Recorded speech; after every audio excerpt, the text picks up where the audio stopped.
नमस्कार। आजको भिडियोमा हामी जीवनमा गल्ती, त्यसको बोध र त्यसपछिको नयाँ यात्राको सम्बन्धमा कुरा गर्नेछौँ। जीवनमा हर कोही मान्छेले गल्ती गर्छ। त्यो गल्ती दुई तरिकाले हुन्छ। एउटा अन्जानमा हुन्छ र अर्को कुनै प्रलोभनमा हुन्छ।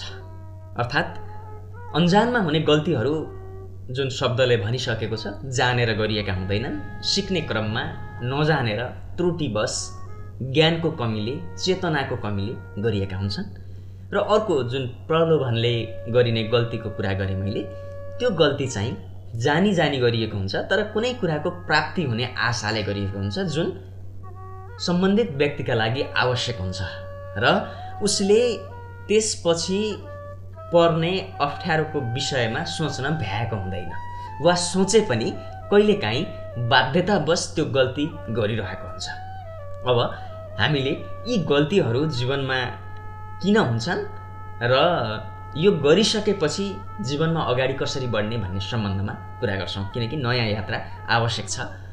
अन्जानमा भएको गल्ती, सिक्ने क्रममा भएको गल्तीको सम्बन्धमा त मान्छेहरूले नजानेर भएको गल्तीलाई त भगवानले पनि माफ गर्छन् भनेर भनेका छन्। भगवान अर्थात् सृष्टिकर्ताले नै माफ गर्छन् भनेपछि सबैले नै माफ गर्नुपर्छ, त्यसको कुनै पनि विकल्प छैन। किनकि ज्ञानको, चेतनाको कमीले वा चाहिँ जान्दै नजानेर भएको गल्तीप्रति कसैले पनि कुरा अड्काएर बस्ने कुरा हुँदैन।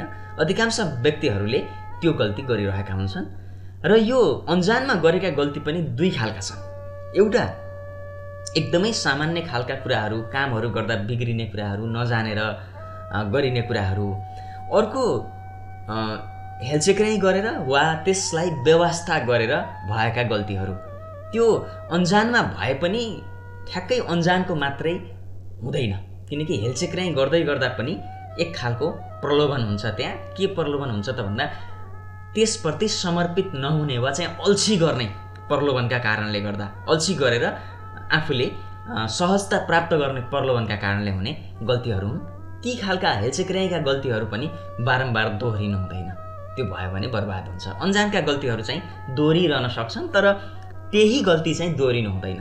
कुनै एउटा काँटी ठोक्ने काम गर्दै गर्दा एकपटक गल्ती भएर हातमा लाग्यो भने अर्को पटक पनि गल्ती गर्ने छुट हुँदैन, त्यसबाट सिक्नुपर्छ। त्यो चाहिँ समयको वा चाहिँ परिस्थितिको वा जीवनको माग नै हो।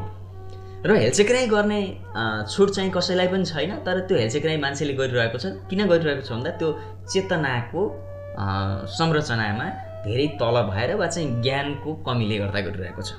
र अर्को प्रलोभनका कारणले, कुनै कुरा प्राप्त गर्ने इच्छाका कारणले, मोहका कारणले, लोभका कारणले वा चाहिँ बाध्यताका कारणले गरिने गल्तीहरू। अब ती गल्तीहरूमा चोरी, डकैती, लुटपाटदेखि लिएर सम्बन्धहरूमा चाहिँ गरिने एक खालको चाहिँ हामीले भन्छौँ नि, कसैलाई ढाँटेर कतै जाने, आफ्नै सम्बन्धहरूमा, आफ्नै बुवा आमा, परिवारमा, दम्पति बिचमा झुट बोलेर कुनै काम गर्ने, झुट बोलेर कुनै अर्को सम्बन्धमा रहने, यी अनेक खालका कुराहरू मान्छेले विविध बाध्यताका कारणले गर्दा गरिरहेको हुन्छ। अब त्यो बाध्यता पनि हुनसक्छ, त्यसमा बाध्यता मात्रै नभएर रहर हुनसक्छ। त्यो रहर मात्रै नभएर कुनै कुनै व्यक्तिहरूमा त्यो खालको विकृति पनि हुनसक्छ। मानसिक विकृतिका कारणले पनि, चिन्तनको विकृतिका कारणले पनि मान्छेले त्यस्ता गल्तीहरू गरिरहेको हुनसक्छ। तर गल्तीहरू भए अब ती गल्तीहरूलाई कसरी सुधार्ने, वा चाहिँ गल्तीका कारणले अब सम्बन्ध नै सक्ने कि होइन, वा चाहिँ गल्तीका कारणले त्यो काम नै छाडिदिने कि। मानौँ मैले एउटा चाहिँ यही भिडियोको सम्बन्धमा मैले भिडियो निर्माण गरिरहेको छु, यो भिडियोमा एउटा कुनै चाहिँ गलत काम भयो वा चाहिँ कुनै गलत कुरा बोलेँ मैले, वा निर्माण गर्ने क्रममा यसमा चाहिँ कुनै कुरा पुगेन भने ओहो मैले त जानिनँ, भयो छोडिदिन्छु भन्ने कि त्यो कुरालाई सुधारेर अगाडि बढ्ने भन्ने कुरा, त्यो अन्जानको पाटोबाट भएको गल्तीको कुरा हुन्छ। अर्को जान्दा जान्दै पनि मसँग स्रोत साधनको कमीका कारणले यो कुरा कमी भएको छ, तर पछि सुधारौँला भन्ने कुरा हुन्छ भने अर्को जुन सोचेर सम्झेर पनि बाध्यता वा चाहिँ रहर वा विकृतिका कारणले गरिने जुन गल्तीहरू छन्, ती गल्तीहरूलाई सुधार्नको लागि व्यक्तिले आफैलाई सुधार्न जरुरी छ। अब त्यो व्यक्तिको बसमा नहुन पनि सक्छ कहिलेकाहीँ, किनकि व्यक्तिले गरिरहेका कार्यहरू जुन सम्बन्धमा रहेर गरिरहेको छ, ती सम्बन्धहरूले उसलाई दिएको एउटा चाहिँ अवस्थिति वा चाहिँ ती सम्बन्धहरूबाट उसले प्राप्त गरेको जीवनको सन्तुष्टि यदि उसको अपेक्षा बमोजिम छैन भने उसले त्यो गल्ती बार गर्ने अवस्था आउन सक्छ। तर त्यो गल्तीलाई उसले आफ्नो सम्बन्धमा भएका व्यक्तिहरूको मन दुखाएर वा चाहिँ उनीहरूलाई दुःख दिएर अगाडि बढिरहेको छु भन्ने बोध जब गर्छ, त्यो बोधले उसलाई नयाँ यात्राको लागि प्रेरित गर्छ र त्यही नयाँ यात्रा नै जीवनको सबभन्दा महत्त्वपूर्ण पाटो हो। किनकि गल्तीहरू जानेर नजानेर भुलवश लोभवश मोहवश हुनु जीवनको स्वाभाविक पक्ष हो, तर त्यो बारम्बार भइरहनु अस्वाभाविक पक्ष हो।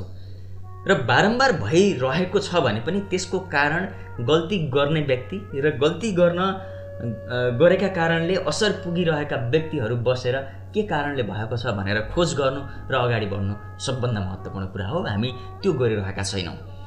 र यसमा थोरै कुरा अर्को पनि जोड्छु। हामी सम्बन्धहरूमा चाहे ती आफन्त हुन्, चाहे साथीभाइ हुन्, सङ्घ संस्थामा सँगै काम गर्ने व्यक्तिहरू हुन्, कोही पनि हुन्, ती व्यक्तिहरूले पनि गरेका गल्ती कमजोरीहरू जुन 100वटा बानीहरू वा चाहिँ व्यवहारहरूलाई एक ठाउँमा राख्यो भने उनीहरूले 2-4वटा कमजोरीहरू गरेका हुन्छन्। तर तिनै कमजोरीहरूले उनीहरूसँग भएका व्यक्तिहरू ती अरू 90-95 जति पनि चाहिँ उसका सबल पक्ष राम्रा पक्ष छन्, ती पक्षलाई छोडेर तिनै 2-4 कमजोरीहरूका पछि लागेर उसँगको सम्बन्धबाटै टाढा गएका कति देख्छौँ। अब हामीले यसका लागि सकारात्मक चिन्तन गर्न एकदमै जरुरी हुन्छ। जीवनमा सुरुमा कुनै कुरालाई देख्दै गर्दा ओहो यो त कमजोरी फलाना थोक रहेछ भनेर देख्न सक्नु चाहिँ, त्यो कमजोरी देख्न सक्नु, त्यसको बोध गर्न सक्नु मान्छेको क्षमता वा चाहिँ चेतनाको स्तरको कुरा हो। तर त्यो देखेर अरू चाहिँ सबल पक्षहरूलाई छोडेर त्यही कुरामा केन्द्रित रहेर त्यही कुरालाई चाहिँ मुद्दा बनाएर उबाट टाढा हुनु वा चाहिँ उसलाई आरोप प्रत्यारोप गर्नु चाहिँ फेरि त्यही मानसिक चिन्तनको विकृतिको रूप हो। त्यसकारण जीवनमा गल्तीहरू जति हुन्छन् ती गल्तीहरूको समीक्षा गर्ने र नयाँ यात्राको सुरुवात गर्ने कुरा चाहिँ अपरिहार्य र महत्त्वपूर्ण कुरा हो। तपाईलाई यो सम्बन्धमा के लाग्छ कृपया तल टिप्पणीमा लेख्नुहोला। तपाईको समय शुभ रहोस्। नमस्कार।